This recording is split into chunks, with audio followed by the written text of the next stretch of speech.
जनगण मन हटेगा और वंदे मातरम आएगा। जी हाँ, देश में एक और नया ड्रामा शुरू हो गया। नमस्कार, मेरा नाम है सरदार सिमरनजीत सिंह। कहते हैं कि जब असल मुद्दों से, मूल मुद्दों से ध्यान हटाना हो तो ऐसी ऐसी बातें सामने लाओ कि देश के लोगों में फूट पड़ जाए, देश के लोग किसी और मुद्दे की आड़ में उलझ जाए आपस में और ऐसी ऐसी बातें करने लगे जहां विकास का मामला पीछे छूट जाए। लोग परीक्षा की बात ना करें, लोग शिक्षा की बात ना करें, लोग स्वास्थ्य की बात ना करें। अब जनगण मन और वंदे मातरम में लड़ाई लगाने का काम शुरू कर दिया गया है।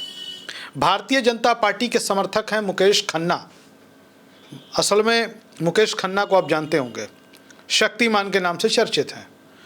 बॉलीवुड में या कह लें कि संसार के हर क्षेत्र में तरह तरह के नमूने सर्वत्र उपलब्ध होते हैं, तो बॉलीवुड भी नमूनों से खाली नहीं है और उन्हीं में एक है मुकेश खन्ना। अब मुकेश खन्ना आए हैं, नया इतिहास, नया ज्ञान देश के लोगों को दे रहे हैं। दरअसल बता दें कि उन्होंने वंदे मातरम को राष्ट्रगीत बनाने की बात कही है। हालांकि आपको बता दें कि उनको राष्ट्रगान और राष्ट्रगीत में फ़र्क नहीं मालूम है। वंदे मातरम पहले से राष्ट्रगीत है और राष्ट्रगान हमारा जनगण मन अधिनायक जय है। अब ये कह रहे हैं मुकेश खन्ना कि जनगण मन हमारा नहीं है, ये क्वीन एलिजाबेथ के सम्मान में गाया गया था और गुरुदेव रविंद्रनाथ टैगोर ने क्वीन एलिजाबेथ के सम्मान में यह स्तुति गान लिखा था। मतलब कि अब गुरुदेव रविंद्रनाथ टैगोर को भी इसी बहाने टारगेट करना शुरू हो गया है। गुरुदेव रविंद्रनाथ टैगोर पश्चिम बंगाल से आते थे, लेकिन पूरे देश में उनकी बड़ी प्रतिष्ठा थी और सब लोग उन्हें सम्मान से गुरुदेव कह के याद करते हैं। पश्चिम बंगाल में गुरुदेव रविंद्रनाथ टैगोर को लेकर जो भाव है, जो भावनाएं हैं लोगों के मन में, उसको यहाँ शब्दों में नहीं बताया जा सकता। अब गुरुदेव रविंद्रनाथ टैगोर को भी व्हाट्सएप यूनिवर्सिटी के ज्ञान को लेकर यहाँ पर हम जो कह लें कि टारगेट किया जा रहा है। पहले आपको बता दें, हम इस विषय पर विस्तार से बात करेंगे कि मुकेश खन्ना ने कहा क्या किया है।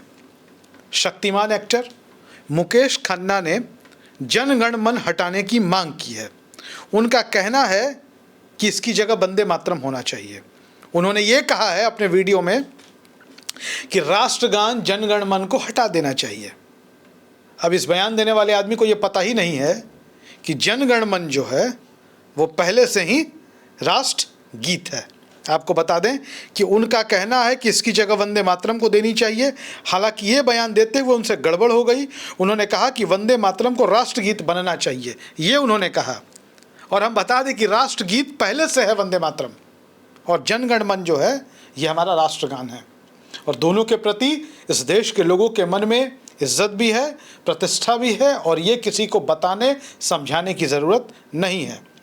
और बता दें, मुकेश खन्ना ने आगे कहा कि मैंने 3 साल पहले ही बोल चुका हूँ कि वंदे मातरम को राष्ट्रगीत बनाओ। मतलब राष्ट्रगीत जो पहले से है उसको ये राष्ट्रगीत फिर से बनवाएंगे। ये जनगण मन हमारे देश का नहीं है। अब भाजपा समर्थक मुकेश खन्ना कह रहे हैं कि जनगण मन तो हमारे देश का है ही नहीं। हम लोगों को भी व्हाट्सएप यूनिवर्सिटी पर यह ज्ञान प्राप्त होता रहा है, लेकिन व्हाट्सएप यूनिवर्सिटी से प्राप्त ज्ञान अब मेन स्ट्रीम मीडिया में भी आने और छाने लगा है। इसकी शुरुआत कर दी गई है। अब होगा क्या कि जनगण मन और वंदे मातरम के बीच में विवाद पैदा किया जाएगा। कुछ लोग इधर हो जाएंगे, कुछ लोग उधर हो जाएंगे। लोग जनगण मन के बारे में हम क्या कह लें, आपत्तिजनक बातें कहेंगे। कुछ लोग जो है वंदे मातरम के बारे में कहने लगेंगे।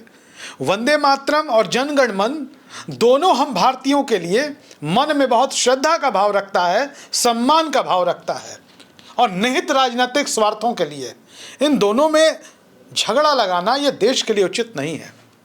अब इस देश में राष्ट्रीय प्रतीकों पर हमला शुरू होने लगा है, ये कतई उचित नहीं है। और कल को कोई हमारे आन बान शान तिरंगे के बारे में कोई कुछ कहने लगेगा, इसको बर्दाश्त नहीं किया जाना चाहिए। हम तो कहते हैं कि सरकार को मुकेश खन्ना जैसे लोगों पर संज्ञान लेना चाहिए, मुकेश खन्ना जैसे लोगों पर कानूनी कार्रवाई होनी चाहिए। राष्ट्रीय प्रतीकों के नाम पर आप देश के लोगों में बंटवारा करना चाहते हैं, ये कोशिश कतई नहीं होनी चाहिए। उन्होंने कहा कि ये जो क्वीन एलिजाबेथ थी उनके मान सम्मान में रविंद्रनाथ टैगोर ने गीत लिख दिया, उसको हमने मान लिया। भाग्य विधाता पंजाब सिंह पंजाब सिंध नहीं बोल रहे मुकेश खन्ना, पंजाब सिंह कह रहे हैं। पंजाब सिंह कौन है भाई? मतलब जिनको जनगण मन पूरा याद भी नहीं है, जिनको वंदे मातरम भी याद नहीं है, वो इस पर ज्यादा ज्ञान दे रहे हैं। आपने कई वीडियो सोशल मीडिया पर देखे होंगे, भारतीय जनता पार्टी के समर्थक सबसे ज्यादा वंदे मातरम कहते हैं। और अगर इनसे कहा जाए कि आप वंदे मातरम जो है गा कर जरा सुनाइए, तो हमारे यहाँ जो अब तक प्रचलन था एक पैराग्राफ वंदे मातरम का, सुजलाम सुफलाम वाला, कोई मतलब हम कह लें कि 90% लोग नहीं, जो भाजपा के समर्थक जो लोग वंदे मातरम के नाम पर ड्रामा करते हैं, नहीं पढ़ सकते। सोशल मीडिया पर हम लोग लगातार देखते हैं, मीडिया के लोग जाते हैं और पूछते हैं। अब तो पूरा हो गया है, मतलब अब जो संपूर्ण वंदे मातरम गाने की प्रक्रिया शुरू है। अब उसके बारे में हम क्या ही कहें। खैर, मुकेश खन्ना कह रहे हैं कि जितनी जल्दी हो जनगण मन को हटाओ और वंदे मातरम को लाओ। अच्छा भाई साहब, मतलब आपके कहने से जनगण मन को हटा दिया जाए और वंदे मातरम को ले आया जाए, और दोनों अगर साथ रहे तो क्या दिक्कत है? दोनों साथ रहे और अब तक हैं तो क्या दिक्कत है? भारत किसी व्यक्ति के कहने, सर आप जैसे व्यक्ति के कहने पर हमारे देश में राष्ट्रगीत और राष्ट्रगान में तुलनात्मक रूप से जो है हम लोग आपस में संघर्ष पैदा करें, यह कतई नहीं होगा। और मोदी जी की तारीफ करते हुए, प्रधानमंत्री मोदी की तारीफ करते हुए मुकेश खन्ना कह रहे हैं मोदी जी ने शुरुआत कर दी है, हर स्कूल में यह अनिवार्य हो चुका है, पहले वंदे मातरम गाया जाएगा, वो भी 3-4 अंतरे नहीं बल्कि पूरे 7 अंतरे। मुझे खुशी है कि वंदे मातरम उठ रहा है, मेरा गाना भी बन रहा है, मैं उसे 6 महीने में रिलीज कर दूंगा। आपको बता दें कि हाल ही में केंद्र सरकार ने राष्ट्रगान जनगण मन और राष्ट्रगीत वंदे मातरम को लेकर एक निर्देश जारी किया है, और कहा गया है कि नियमों में पहले से तय है कि किन कार्यक्रमों में दोनों को गाना या बजाना ज़रूरी है। मंत्रालय ने कहा कि एक ही कार्यक्रम में दोनों में पहले वंदे मातरम और फिर जनगण मन होगा। जिन राज्यों में राज्य गीत होता है वहाँ भी सीक्वेंस का पालन करना होगा। 9 जुलाई को इसके बारे में लेटर भेज दिया गया है। सभी राज्यों से कहा गया है कि राष्ट्रगान और राष्ट्रगीत हमेशा उनके असली शब्दों, सही उच्चारण और तय नियमों के अनुसार ही बजाया जाए। इसके लिए दोनों की ऑफिशियल कॉपी मंत्रालय की वेबसाइट पर अपलोड की गई है। अब समझिए कि वंदे मातरम के समय हर व्यक्ति को खड़ा होना होगा। वंदे मातरम के सभी 6 अंतरे गाए जाएंगे। इसकी कुल अवधि 3 मिनट 10 सेकंड की होगी। पहले सिर्फ 2 अंतरे गाए जाते थे। तो वंदे मातरम और जनगण मन, इस पर तरह तरह की बातें हो सकती हैं, विचार अपने अपने हो सकते हैं, लेकिन उन विचारों का मतलब ये नहीं हुआ कि व्हाट्सएप यूनिवर्सिटी से ज्ञान प्राप्त करके लोग गुरुदेव रविंद्रनाथ टैगोर को ही टारगेट कर लगे। और ये जनगण मन को हटाने की बात करना, मैं तो पूछता हूँ कि इतना हिम्मत या इतना हौसला इन लोगों में आता कहाँ से है? क्यों नहीं कार्रवाई होती इन पर? नए नए तरीके के बात क्यों छेड़े जा रहे हैं इस देश में? दरअसल देश को आज जिन चीज़ों की ज़रूरत है, आज देश की शिक्षा व्यवस्था का हाल आप देख लीजिए। पूरे भारत में सरकारी स्कूलों में शिक्षा का स्तर क्या बचा है? सरकारी अस्पतालों में इलाज की स्थिति क्या बची है?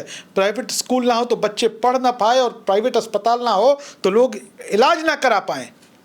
देश के सामने शिक्षा और स्वास्थ्य जैसे मुद्दों को लेकर चर्चा नहीं, और जनगण मन वंदे मातरम पर बात और बहस और संघर्ष की शुरुआत, देश के लोग आपस में बढ़ जाएं और इस पर बात करें।